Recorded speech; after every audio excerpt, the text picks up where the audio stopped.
The family unit's changed a great deal in recent years. It's not unusual to see families now with 2 moms or 2 dads.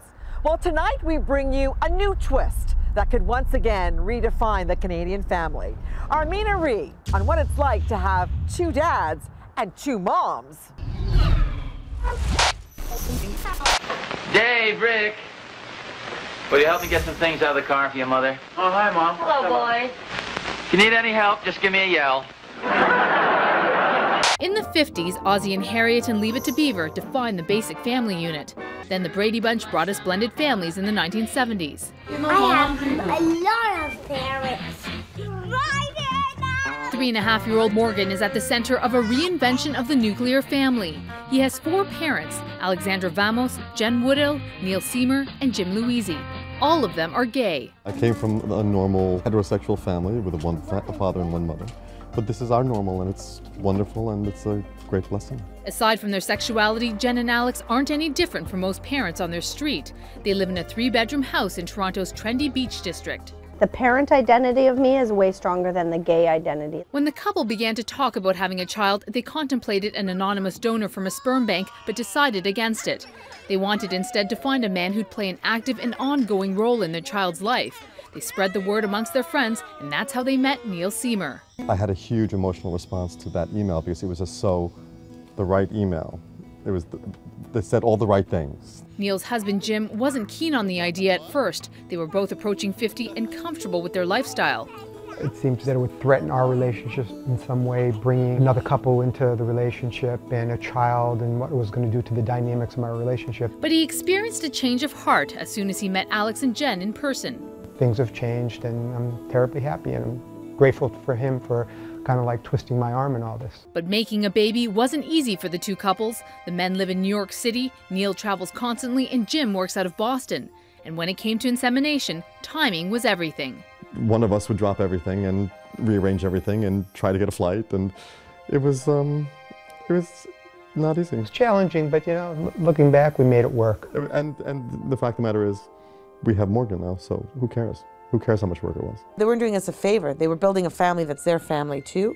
So they would be every bit as invested as a man would be in, you know, in a husband in a heterosexual relationship. It took Alex 18 months to conceive Morgan, and she miscarried once in between. He was born at 3 in the morning. True to their commitment, the duo dropped everything as soon as Alex went into labor. They were Morgan's first visitors. Who's the biological dad? We're both his father. It's nothing to do about biology. It's all about parent-child connection and not about that. So it doesn't matter to us. So you have some snack here. Jen Woodill is the only one of the 4 whom everyone knows isn't related to Morgan by blood.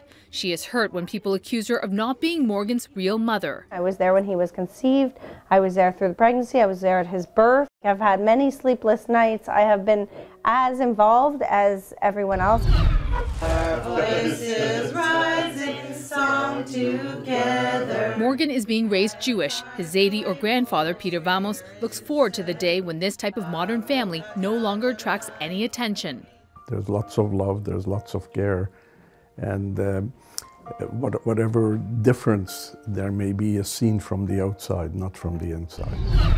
Circumstances change, and if they were to change, you know, we all came up with an agreement about how we deal with it when we were all in a very good space. They spent $2,500 drafting up this donor contract, which specifies everything from custody and visitation rights to what will happen if either couple were to split or pass away. They left nothing to chance. But donor contracts aren't legally binding. If a custody dispute ends up in court, a judge will ultimately make a decision based on the best interest of the child and not these documents. Once a child's born, people's circumstances and what they think about having a child can change drastically. If the lesbian couple wants to ensure that they will always be the primary parent, that they will get the majority of their weekends with the child because they're working moms or whatever, I tell them to use an anonymous donor. Rachel Epstein runs workshops for lesbians who intend to start a family. She helped Jen and Alex address the complexities of co-parenting arrangements in her 12-week program, Dykes Planning Tykes. We cover the gamut. We talk about fertility, kind of how do you know when you're ovulating. We talk about insemination and how you do that. We bring in a lawyer to talk about all the legal issues surrounding parenthood. The decision to conceive Morgan was anything but impulsive. The couple spent 2 years dating, getting to know one another to make sure they saw the world in the same way. The latest StatsCan figures suggest there are about 4,000 same-sex couples raising children here in Canada, and that's probably a conservative number. We've reached the stage where there is not one family structure that is statistically the norm. Even though the vast majority of families will include at one stage a heterosexual married couple and their children, that is not the portrait you would get of households in the US or Canada. The emerging picture of the modern Canadian family is cause for concern, according to Dr. Charles McVitie, president of Canada Family Action Coalition, a group that promotes the traditional Judeo-Christian view of family. You don't need a PhD to understand that men and women are different.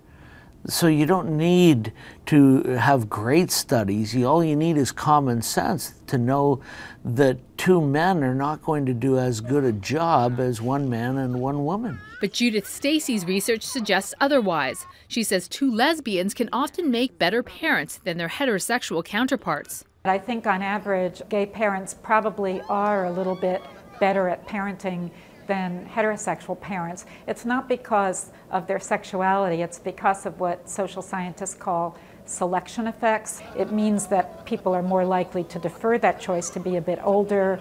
It tends to select for slightly more educated parents, for parents who have made a particular investment in it. I never liked calling them donors or known donors or whatever.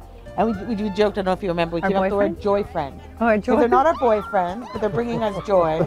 While this family unit may appear complex, little Morgan has no trouble pointing out who's who. What's my name? Dad. Who's that next to you? Papa. And who's that over there? Mama. And who's that? Mommy. So move over, Mike and Carol Brady. It's time to think outside the box, a view Morgan's family hopes everyone will eventually embrace. That's the way we all